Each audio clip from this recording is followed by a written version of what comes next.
बिस्मिल्लाहिर्रहमानिर्रहीम। आज हमारा खड़ी दाल और खड़ी रे के ऊपर सबक है। तो खड़ी दाल को हम किस तरह बनाएंगे, तो यहाँ पर इसी फॉर्मेट में मैं आपको बता रहा हूँ। खड़ी दाल के लिए सबसे पहले आप 2.5 ख़त का फॉर्मेट बनाएंगे खड़ी दाल और खड़ी रे के लिए।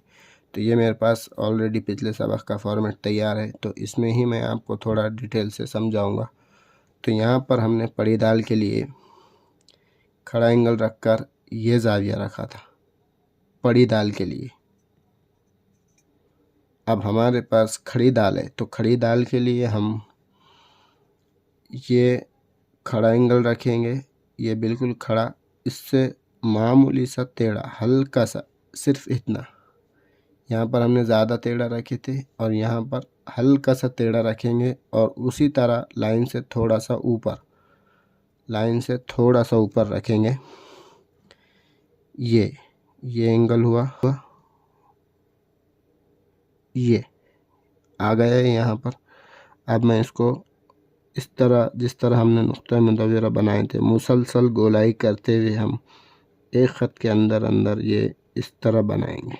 ये अब यहाँ से वही वाली शक्ल, यहाँ थोड़ा पतला हुआ था, ये दाल में थोड़ा जाड़ा, ये चीज़ थोड़ी सी इस तरह आएंगी, ये इस तरह आएंगी ये चीज़, ये और ये इसको यहाँ पर, यहाँ हम वही करेंगे। ये रखेंगे, नीचे वाली नोक उठाएंगे और ऊपर वाली नोक चलाएंगे और इसको यहाँ पर कंप्लीट कर देंगे इस तरह। तो ये दाल में और ये दाल में फ़र्क है, ये थोड़ी सी तिरछी दिखती है और ये थोड़ी खड़ी दिखती है, इसीलिए इसको बड़ी दाल और इसको खड़ी दाल कहा गया है। अब इसकी मैं पैमाइश लगाता हूँ। ये जो बनेगा ये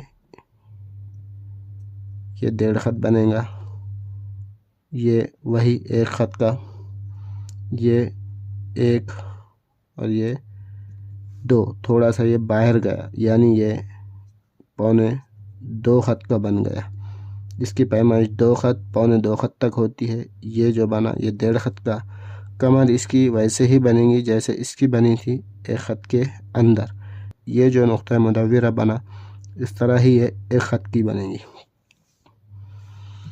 तो ये थी हमारी खड़ी दाल। इसका जो निचला हिस्सा है वो हमने बड़ी दाल का ये करके इस तरह बनाए थे। खड़ी दाल का थोड़ा सा एंगल इसका खड़ा होगा, ये और इसका इस तरह से बनेगा, इसका ये हिस्सा इस तरह से बनेगा। ये और ये दोनों में फ़र्क है, इसका इस तरह और इसका इस तरह। अब इसके साथ ही हमारी खड़ी रे होंगी, खड़ी रे। तो खड़ी रे के लिए हम ये जो दाल बनी, ये ख़त का हम आधा करते हैं, आधा इसका यहाँ होगा, ये इसका आधा किया। तो यहाँ पर हम रखेंगे थोड़ा सा खड़ा एंगल रखेंगे, एंगल सीधा एकदम बिल्कुल, इसका एंगल हम बिल्कुल सीधा रखेंगे।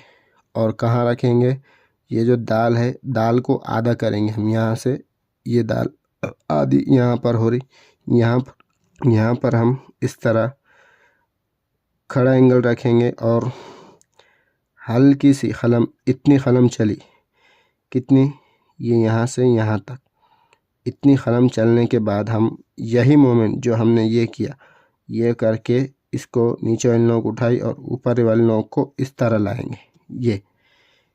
ये रखा खड़ा एंगल, इस पे से चलाते हुए हल्का सा नीचे वाली नोक मैंने उठा ली और ऊपर वाली नोक से इसको ये किया, ये, और इसको यहाँ पे इस तरह लाएंगे और यहाँ से इसको कंप्लीट कर देंगे। ये हो गई हमारी खड़ी रे। इसकी जो टोटल लंबाई है वो यहाँ से 1, 2, ये 3 ख़त और ये इसको आधा किया। इसकी जो पैमाइश है वो 2.5 ख़त की होंगी इस रुख पर। ये इसका 1 ख़त का ही बनेगा, जिस तरह ये सब का बना 1 ख़त।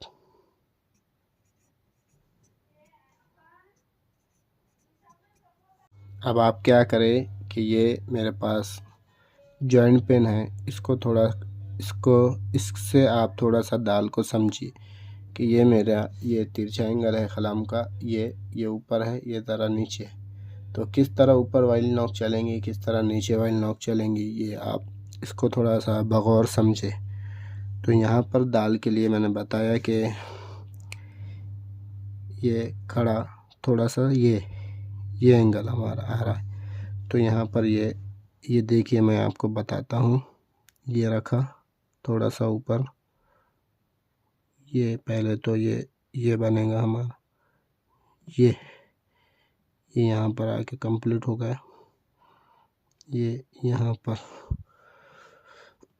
अब देखिए यहाँ से मैं ये इसको इस तरह से उठा ले रहा हूँ, ये अब सिर्फ ये चला रहा हूँ,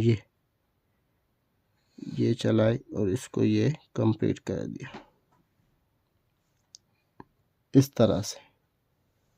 फिर उसके बाद इसी एंगल पर हम यहाँ रखेंगे इसको, ये इतना चलाया दोनों को एक साथ। फिर ये मैंने नीचे वाली उठा ली और ये इसको यहाँ पर लाकर इसको इस तरह टच कर दिया, ये ऐसा, ये हल्की सी ऐसे, ये पड़ी दाल पड़ी रहे। आखिरी सबक में सब दालों का ये इसके साथ बताया, जॉइंट के साथ। पिछले वीडियो में मैंने सिर्फ दाल रही ही बताई थी, जॉइंट पेन का नहीं बताया था। ये हो गई। उसके बाद अब ये रखा। अब ये जो खड़ी दाल थी वो कैसी थी, तो उसका जाविया ये खड़े से हल्का सा टेढ़ा, ये जाविये पर ये जाविया लिया मैंने और यहाँ रखा, ये रखा और इसको ये इस तरह गिराया, ये यहाँ तक आया, इसको ये मिला, ये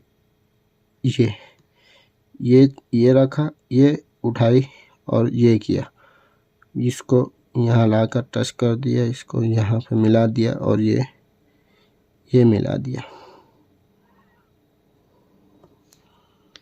ये इस तरह से थी।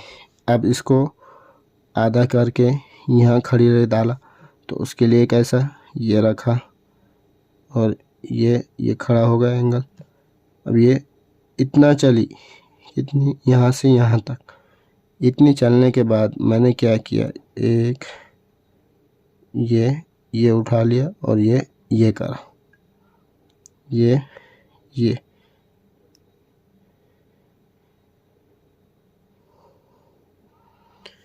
इस तरह। तो ये जो बताया मैंने आपको, ये कलम को उठाएंगे कैसे, ये इससे आपको ज़्यादा समझ में आएगा, इसलिए मैंने आपको इससे थोड़ा सा इसकी डिटेल में समझाया, ये इस तरह से। तो ये था आज का हमारा दाल रे के ऊपर सबक। एक चीज़ इसमें और भी है, आप इसको दाल रे को जाल रे भी बना सकते हैं। तो जाल का जो नुक्ता आएगा, ये जो बना ये चीज़, इसका जो बिल्कुल सीधा सर है, इसका ये जो वज़न है, इसका वज़न यहाँ पर आ रहा है, तो इसके सीध में हम जाएंगे यहाँ पर ऊपर और इसको यहाँ पर, इसकी जो नोक है, ये बड़ी नोक यहाँ आएंगी और इसको हम इस तरह जाल भी बनाएंगे, जाल भी बना सकते हैं। इसका वज़न यहाँ आ रहा है, इसको भी इस तरह जाल बना सकते हैं। दाल रे जाल रे दोनों की हम प्रैक्टिस कर सकते हैं। तो ये था आज का हमारा उर्दू ख़त नस्तलीक़ में खड़ी दाल और खड़ी रे के ऊपर सबक, जिसमें मैंने आपको पिछले वीडियो में ये बताया पड़ी दाल और पड़ी रे, इसमें खड़ी दाल खड़ी रे बताई और बाद में इसको पूरा स्ट्रक्चर इसका आपको बताया। इंशाअल्लाह अगली वीडियो में हम आगे का सबक पढ़ेंगे सीन का।